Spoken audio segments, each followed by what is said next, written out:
Assalomu alaykum, hurmatli kuzatuvchilar. Avtomat o'chirgichlar haqida ko'pchilik biladi, lekin bularning BSD toifalarini o'zaro farqi va ma'nosini hamma ham bilavermaydi. Bugun sizlar bilan aynan shu haqida gaplashamiz.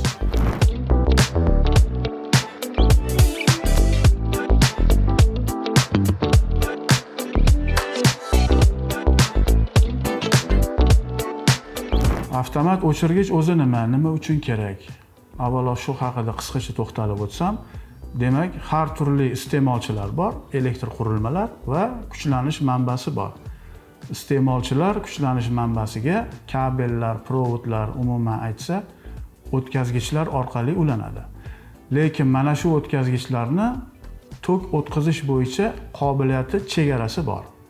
Masalan, 1,5 mm² mis simimiz 15-16 amperdan keyin badani anchayin qizib ketadi.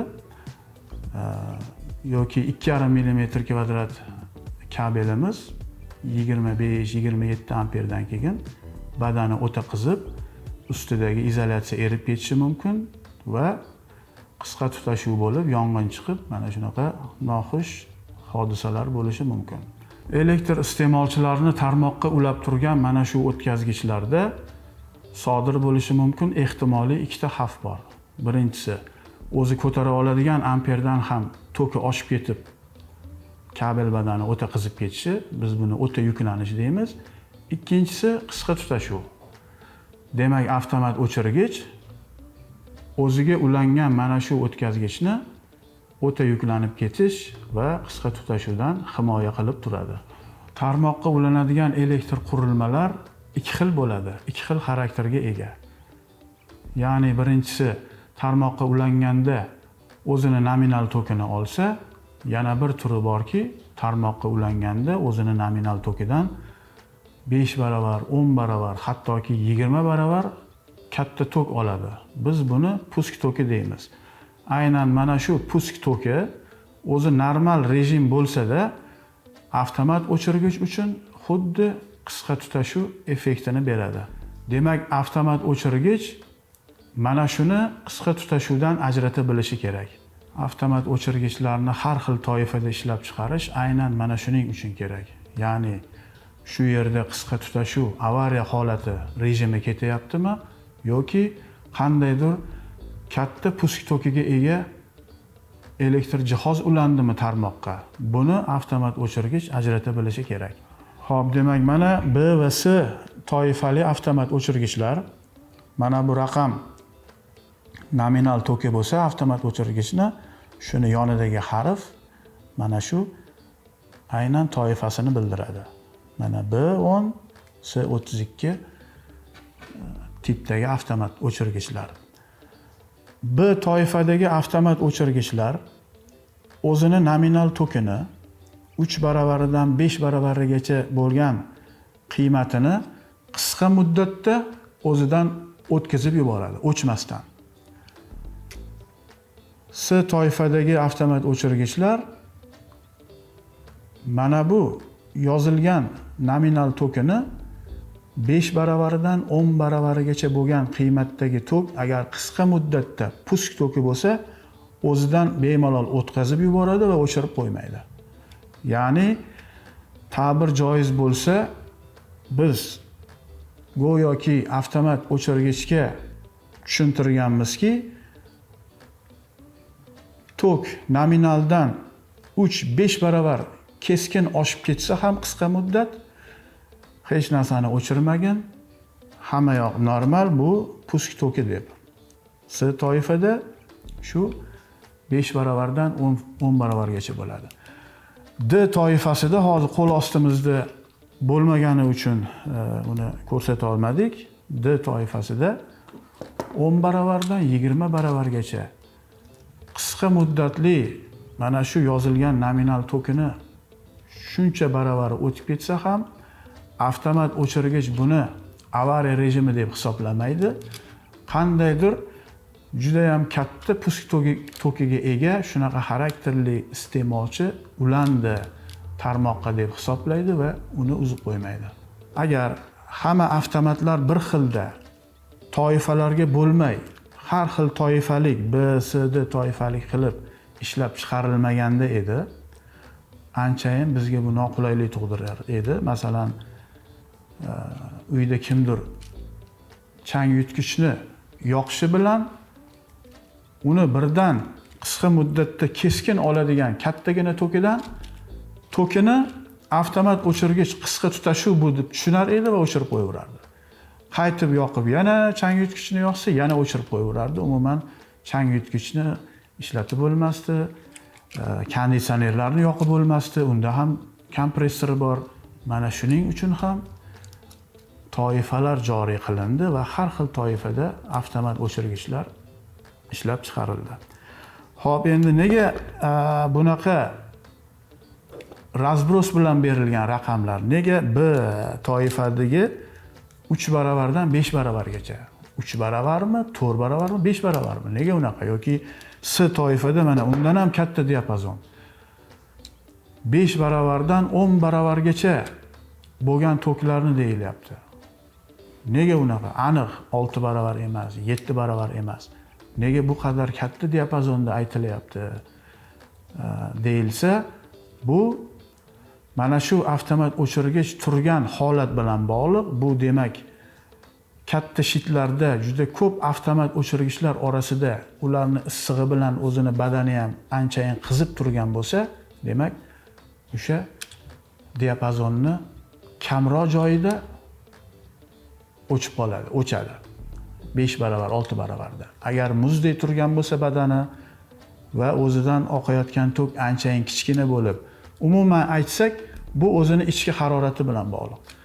Mana shuning uchun ham hayotda, ish paytida, shitlarda avtomat o'chirgichlar hamma yoqda har xil harorat ostida turgani uchun ham holatga qarab buni ishlab chiqaruvchi zavod qat'iy bir raqam ayta olmagan, ayta olmasdi ham. Shuning uchun B toifalarga 3 baravardan 5 baravargacha degan, C toifalarga 5 baravardan 10 baravargacha, D toifalarga esa 10 baravardan 20 baravargacha deyilgan. Endi shuni bir o'rtacha qiymatini oladigan bo'lsak, tushunish uchun, ya'ni bunaqa katta diapazon chalg'itadi ko'pchilikni. Tushunish uchun mana o'rtasini olsak, B toifani o'ziga yozilgan nominal tokdan 4 baravargacha keskin pusk tokida ham o'tmaydi, bemalol buni normal rejim deb hisoblaydi deb hisoblashimiz mumkin. Bir qulaylik uchun ixchamroq yo'li B toifani demak 4 baravar deymiz, C toifani 8 baravar deymiz, D toifani 16 baravar deymiz. Qulaylik uchun mana eslab qolish uchun B toifani 4 baravari eslab qolinsa, qolganlari shuni 2 baravar kattasi. Biri 4, ikkinchisi C 4dan 2 baravar katta 8 baravar, D'si 8 dan ham 2 baravar ko'p 16 baravar. Pusk toklarini o'zidan o'tkazib yuboradi va bu qadar katta tokni qisqa tutashuv deb hisoblamaydi, balki qandaydir puski juda ham katta bo'lgan uskuna ulandi deb hisoblaydi va o'chirib qo'ymaydi va u birdan keyin toki joyiga keladi nominal qiymatga va ishlashda davom etadi. Demak, xulosa qilib aytadigan bo'lsak, avtomat o'chirgichni toifalari aynan qisqa muddatli pusk toklarini qay darajadagisini o'tkazib yuborishiga oid mana shuni xarakterlaydigan xossasi bu avtomat o'chirgichni. Aynan pusk toklari bilan bog'liq xossasi.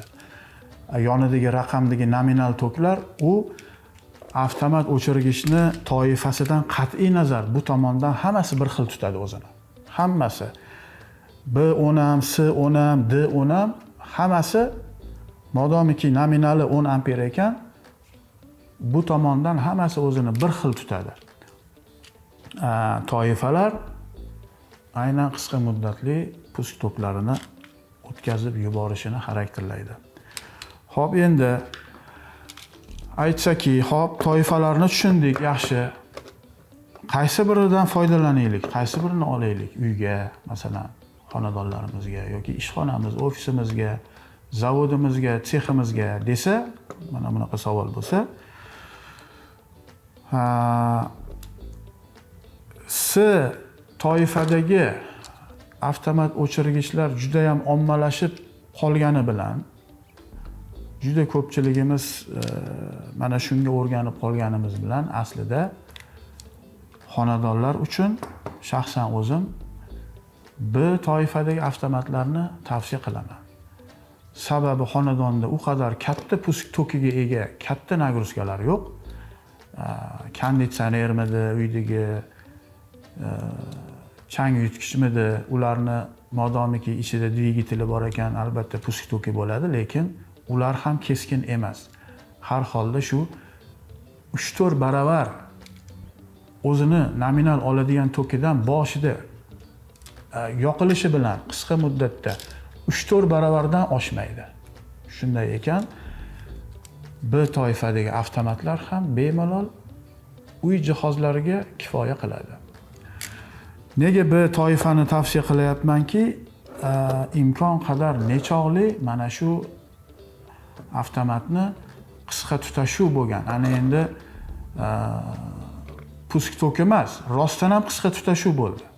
Farazan bir o'sha chang yutgichni simi u yoqqa bu yoqqa tortilib shilingan ekan, teginib ketdi, yana nimadir suv isitadigan elektr qozonni ichida tena yorilib, o'tda qisqa tutashuv bo'ldi.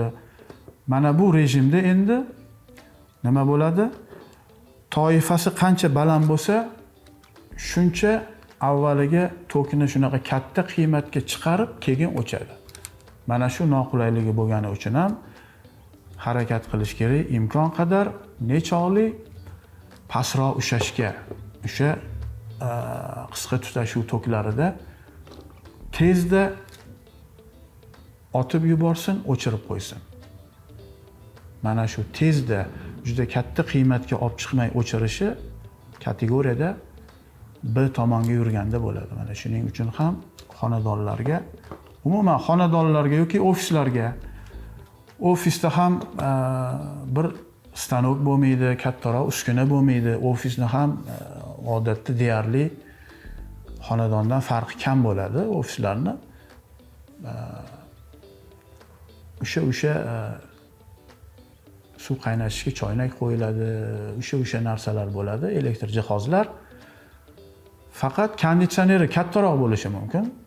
Xonadonda kichikroq, ofisda katta konditsioner. Ana o'sha yerda katta konditsioner yoqilganda bilinib qolmasa, boshqa jihozlar bir xil bo'ladi. Shuning uchun aynan konditsioner uchun S toifani avtomat o'rnatish tavsiya qilinadi ofisda.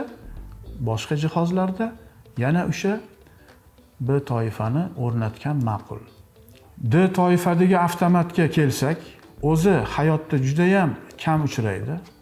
U juda ham maxsus bir joyda. Ko'pchilik motorlarga, elektr dvigatellarga uchun chiqarilgan, ana shularga D toifa o'rnatish kerak deb aytadi. Bu fikrga men biroz qo'shilmayman, chunki motorlarda ham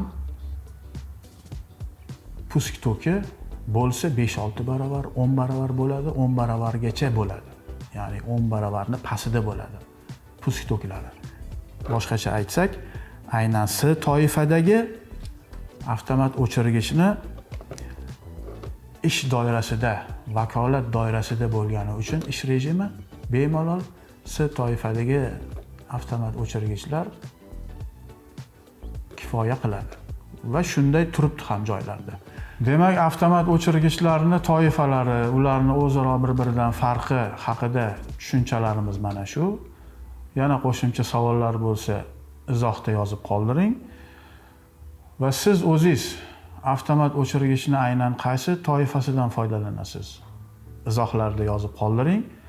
Video manfaatli bo'lgan bo'lsa, kanalimizga obuna bo'lib qo'ying. E'tiboringiz uchun rahmat.